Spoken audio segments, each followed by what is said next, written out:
Got a rifle on a hunting rack, best friend in the back, old hound riding shotgun. I got a camouflage mud truck looking for a big buck creeping through the dusky dawn. Big bright floodlights cutting through the dark night make a path to the deer stand. Pray to God Almighty, quiet as I can be, waiting for the aftermath. We've been dreaming all year for the season, waiting for the leaves to fall. We'll be looking for a 12-point buck, man. He'll be chasing that doe. Fire up your guns, draw back your bows, let the lead out, let the hammer go. Put some meat on the table, horns on the wall, take a picture, show it off to your pawpaw. You're a different kind of animal, hiding in the brush. Look at what it does when hunting's in your blood.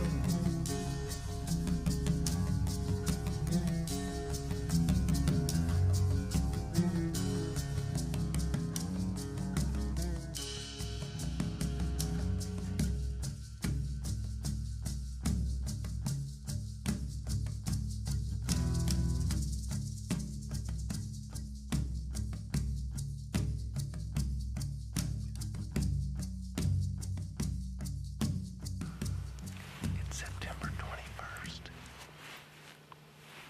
8 o'clock in the morning, and we've moved to Rocky Ridge. It's a spot last year where me and Dave seen a lot of deer and a lot of turkey. And with the acorns falling, we figure it's going to be a decent spot for the deer. It's still early, but the only thing we've seen is squirrels. So I'm thinking we should have named it Squirrel Ridge. But we heard some turkeys fly down this morning, and I've got a good feeling about this spot. It's just been good for us in the past. So let's see what we can get done this morning. Wait. I just got a track on the deer watch. So let's see if that helps us out. Well, folks, if you missed last week's episode, we went over day 1 and some of day 2 of the Missouri bow season. Well, now we're a little bit further in the season, and I'm up in the tree stand with Jeremiah, and we're filming a deer hunt on Rocky Ridge in a set that I've seen deer out of, turkey out of, just a load of game from. But me and him sitting up here one evening, and well, I look over behind me and I see something that I haven't seen in the woods from this site ever. And well, we'll show it to you.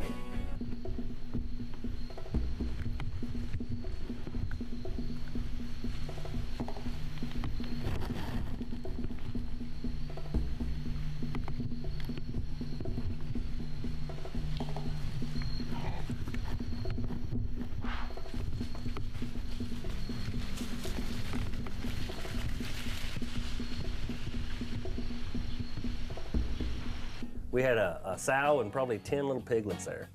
But they come in behind us, and Jeremiah couldn't get the camera turned on them. And by the time he did, they winded us and we're gone. So we really never had a chance to take a shot at one. Yeah. But it was neat seeing them. Oh yeah, yeah. So, anytime you can see something new from the stand. Yeah, yeah. So talking about hogs, Yeah. you had an encounter during fall turkey season that was pretty cool. Yeah. Tell us a little about it. Yeah, actually, like you, I've lived here in southern Missouri for a long time, and everybody says, they're out there, Yeah. but I've never actually seen them. Me and my son was out doing a little fall turkey hunting, and look over in the field and see something. He's over that way, and sure enough, it was some hogs.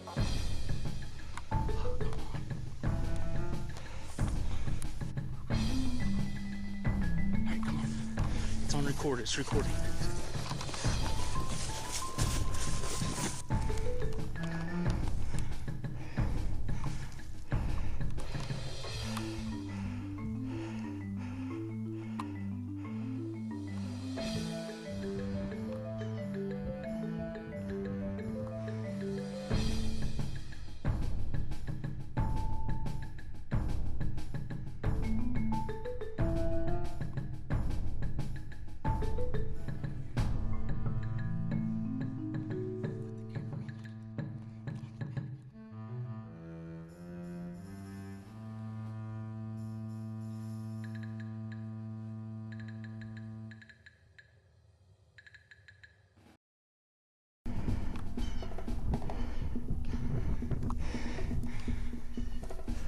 Now you say your son.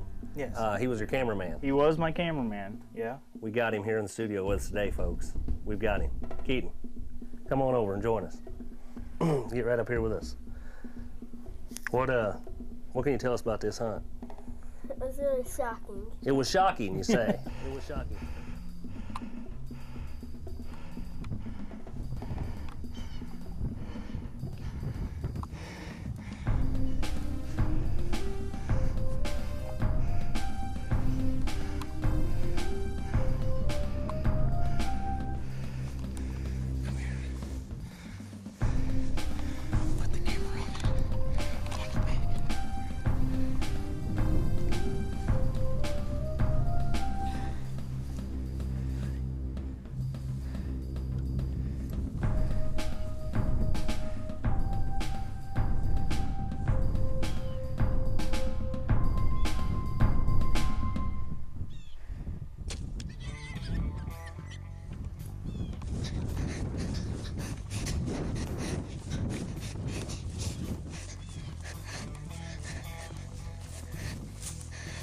Gotta be careful. You never seen hogs before in the wild? What do you think about the whole deal though? Seeing the hogs and then what's going to happen? We won't give it away, but what's going to happen later in the episode? Was you nervous? I didn't, yeah. Was you nervous? Really like it. I didn't want anyone getting hurt. You didn't want anybody getting hurt? I understand, yeah. And you know them hogs, they can charge you and They gore sure you. can. They got them tusks on you and stuff, so he was worried about his old dad, wasn't he?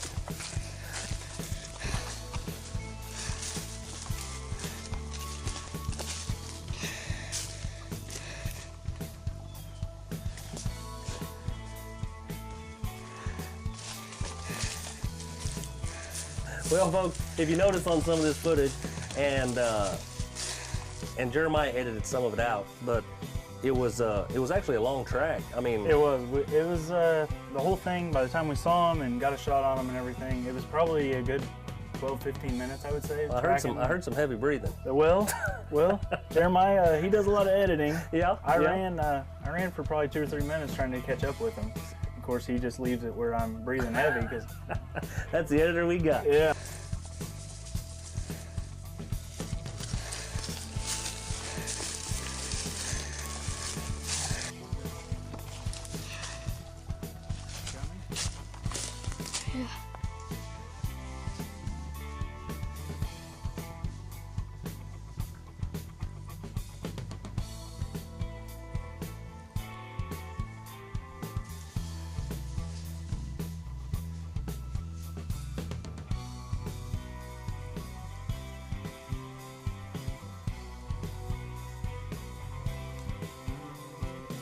Yeah.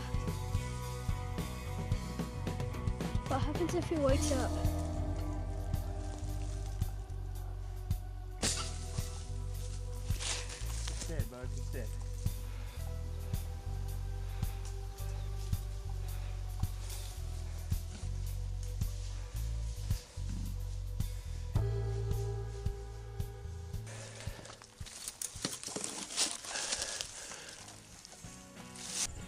All right, here we are. Me and my son went out today for a little deer hunt and a little fall turkey season. We're doing a little scouting and stuff for youth season. And we came across some pigs. First time in Missouri that I've ever came across any. There was a couple big sows like this and a couple little babies. There are about 10 of them. So I made a good shot on her with my bow, and we put her down. In Missouri, you have the kill on sight rule with feral hogs, so that's what we did. We took a pig down, and now we're gonna have us some sausage tonight. That's how we do it here in Full Draw Madness. Stay with us.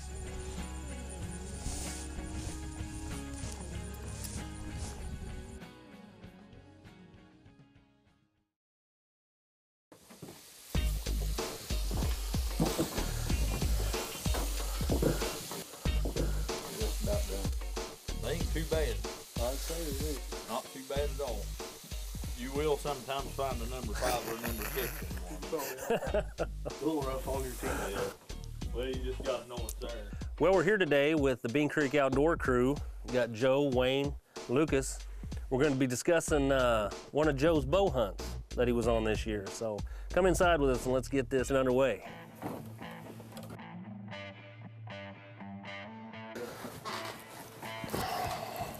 You want to get the ottoman in there? Yeah, you better prop your feet up.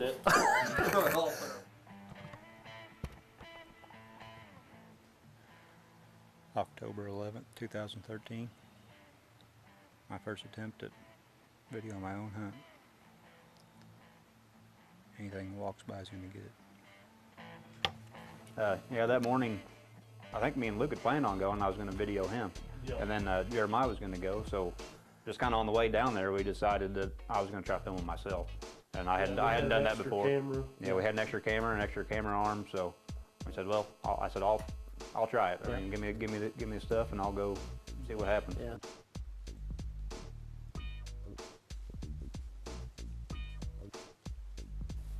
Yeah, the spot I was hunting that morning, it wasn't really my favorite spot. Luke just kind of told me, you're going there, you don't have a choice. Yeah. So I sit there. You know, I've hunted there quite a bit of times, and I've really never, that's the most success I've ever had there. Usually, if Luke picks a stand for me, it's not good. That's about right, though. Yeah, not a cold spot. Is that where you're getting? That's kind of what putting you in a cold spot. It's kind of like he doesn't want to hunt He says there. I put him in the guard. It just depends on if he's. You know, he's gonna take the best. Yeah, he's gonna take the best spot. Oh shoot. Oh, Lord. Yeah, if it was a good spot, he'd be sitting What there. is he I'd be doing? sitting somewhere Jeremiah, else. you need to ask Jeremiah about the spots I put him in. He sees deer all the time where I put him. Oh, I've seen some pictures of the bugs he's seen. Holy smokes. Yeah, does that surprise you? I'd like to have been there filming him. Actually, it did surprise me. You know where he'll be next year, though. I'd like to have been. Yeah. Yeah. Jeremiah ain't allowed in there no more. Kick him out. He's been barred from that spot.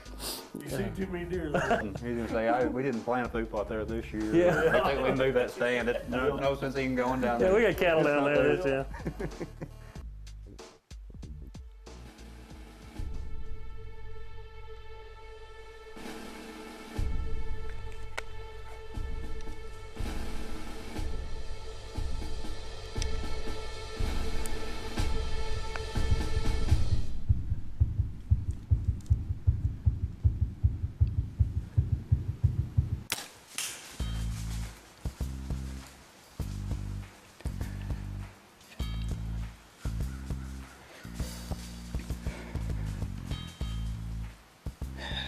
Shot looked a little high. I ranged her 29 yards. Moved my pin. Sounded like a hip bone, and I seen the arrow hanging out quite a bit. Looked like it hit right in the top of the shoulder blades.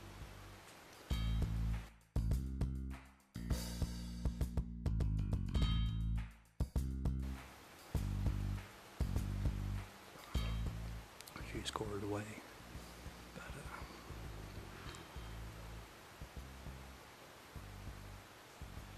didn't look very good.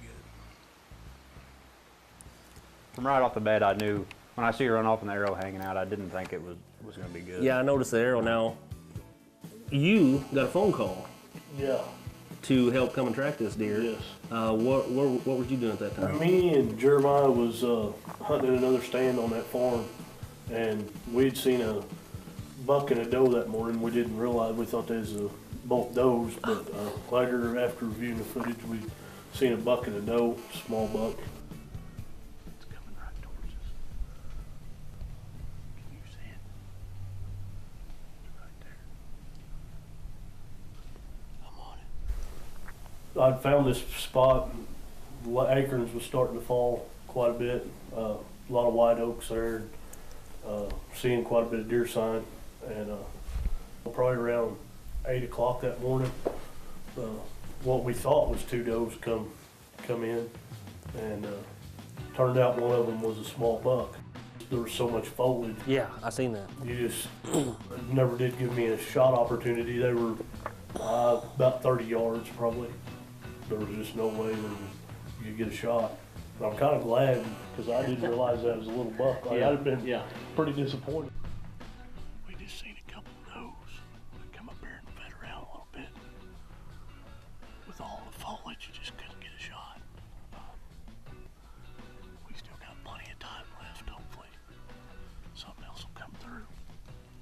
us a shot. Come in on the right side of us instead of in the brush. But yeah, he sent me a text message and said, hey, need some help. So you guys beelined over there. I think actually I think Luke had texted me if I'd seen anything, and I texted him back I stuck one. Oh, and that's all I said. I just said I stuck one. I didn't say come help me or anything like that. It wasn't long. I think they took off running and got in the truck. And I can hear him. Jeremiah was yeah, we got one on the ground. He was ready to go. Luke probably heard him coming. hollering, wee! Yeah. He says wee a lot whenever he gets excited. Did you hear some tires squalling? Did you hear some? Yeah, I mean, you could hear squalling, and they was just on the dirt. You know, so he Like Duke's a hazard. Duke's a hazard?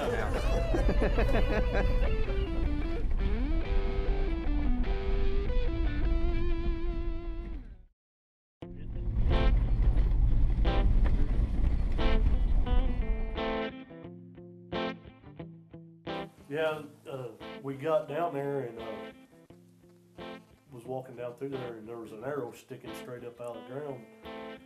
When I got up there, I thought it was the arrow that he had shot the deer with. And I pick it up and I'm looking at it, and there isn't a drop of blood nowhere on it. I was down there looking at the blood. I seen him have that arrow, and he just studied real hard. And, oh, hey, that one don't got anything on it. But I was like, but if this is the arrow you shot at her, you didn't hit me. But come to find out, it was a marker. It was a marker. Mark where she was standing. Yeah. And that's a good thing to do.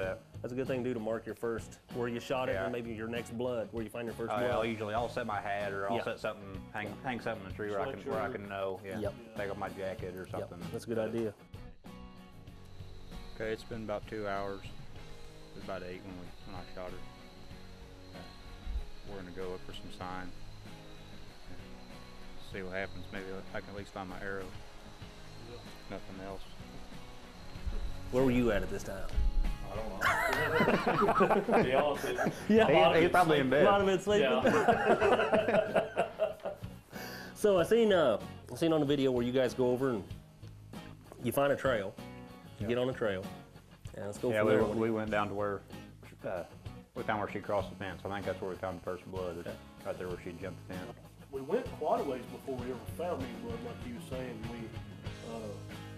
It's probably 50 or 60 yards. Yeah, down there in the fence, and we found the first bit of blood. Where she jumped the fence? Yeah, where she jumped the fence. Did you ever find a part of that arrow that was sticking out? No, you didn't find none of it? No, never found any of that. That's a hard thing to do. I mean, once that arrow breaks, it seems like they start bleeding a little bit more. Yes. And when it doesn't, Yeah. it's tough. But I did see you guys found there were several pools, pretty good pools that you guys did find. Yeah, that's probably where she just stopped and walking for maybe, you know. We never did find where she'd laid down or anything like that. She kept. Now you guys are reflecting back. You said a friend of yours a couple years ago shot a buck out of that same location, and the same thing happened to him. Yep. Deer went to the same exact spot. Did it? And didn't find it. Didn't find it. There's some kind of Bermuda Triangle down there these deers go to, and they vanish. That's deer muta. Is that what it is? Yeah, Bermuda Triangle. These deer disappeared. Well, I've seen deer shot in that same stand that we found. Have you? Okay. I think shot placement. Is that what it is? A little bit to do with it. We ended up tracking her a long ways. Yeah. She went down a steep hill and back up another hill, down across a gravel road and fences, and we looked and looked, and we finally ran out of blood. Where it looks like on film, it's only a few minutes of tracking. It's really hours we put into there, tracking the blood, doing circles, trying to come across more blood. We put in the time, not tracking the deer, almost as much we put into setting up to hunt it. Yep. And but it's only fair to the animal.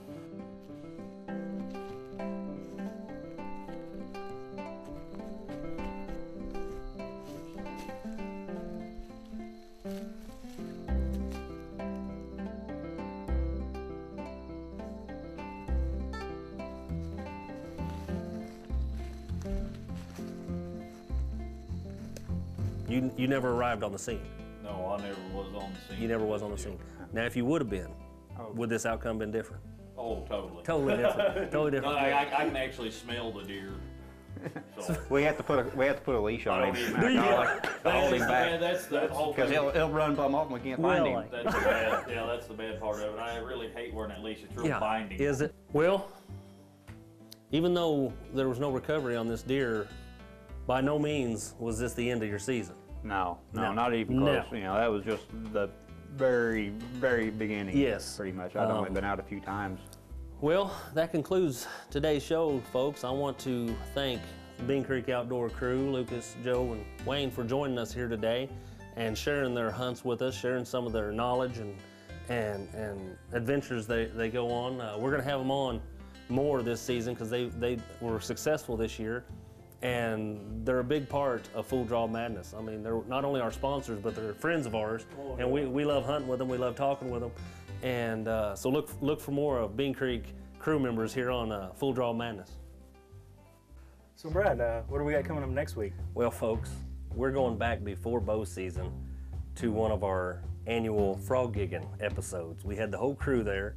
We are going from pond to pond to pond to pond and harvesting frogs, and boy, is it a good time. So tune in with us next week and catch all the fun right here on Full Draw Madness.